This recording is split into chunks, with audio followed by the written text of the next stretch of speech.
ରାତିସାରା ହିନ୍ଦୋଳ ଉପଖଣ୍ଡରେ ପ୍ରତ୍ୟେକ ଛକରେ ଗ୍ରାମରକ୍ଷୀ ଓ ପୋଲିସ ପେଟ୍ରୋଲିଂକୁ ନେଇ ଉଠିଛି ପ୍ରଶ୍ନ।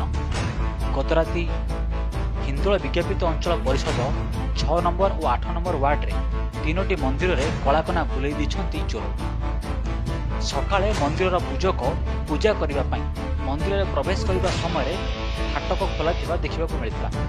ପାଖକୁ ଯାଇ ଦେଖିଲେ ଯେ ତାଲା ତାଡ଼ି ଦିଆଯାଇଛି ଓ ଠାକୁରଙ୍କ ସାମଗ୍ରୀ ଚୋରି ହୋଇଛି।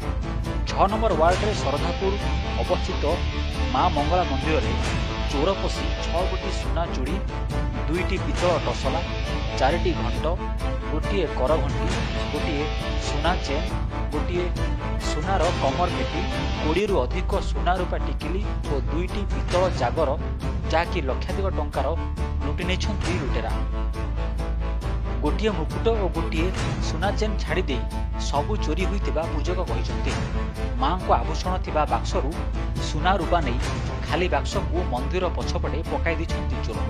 ସେହି ୱାର୍ଡରେ ଥିବା ଭୈରବୀ ମନ୍ଦିରରୁ ମଧ୍ୟ ଗୋଟିଏ ଝୁଲା ଘଣ୍ଟି, 2ଟା ଟସଲା, ଗୋଟିଏ କରଘଣ୍ଟି, ଗୋଟିଏ ଜାଗର ଚୋରମାନେ ଲୁଟି ନେଇଛନ୍ତି ଏବଂ 8 ନମ୍ବର ୱାର୍ଡରେ ଅବସ୍ଥିତ ରାମେଶ୍ୱର ମନ୍ଦିରରୁ ଗୋଟିଏ ଘଣ୍ଟି ସହ ମା ପାର୍ବତୀଙ୍କ ସୁନାର ଆଖି ଚୋରି କରିନେଇଛନ୍ତି।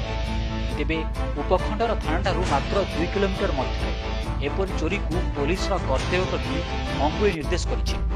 ଶାନ୍ତ ଅଞ୍ଚଳ ଭାବେ ପରିଚିତ ହିନ୍ଦୋଳ ଉପଖଣ୍ଡରେ ଗୋଚାଲାଣ, ଖଣିଜ ପଦାର୍ଥ ଚାଲାଣ, ମାଦକ ଦ୍ରବ୍ୟ ବ୍ୟବସାୟ ଦିନକୁ ଦିନ ବ୍ୟାପକ ହେଉଥିବାରୁ ଏହାର ସୁବିଧା ନେଇ ଏପରି ଘଟଣା ଘଟୁଥିବା ବୁଦ୍ଧିଜୀବୀ ମହଲରେ ଆଲୋଚନା ହୋଇଛି।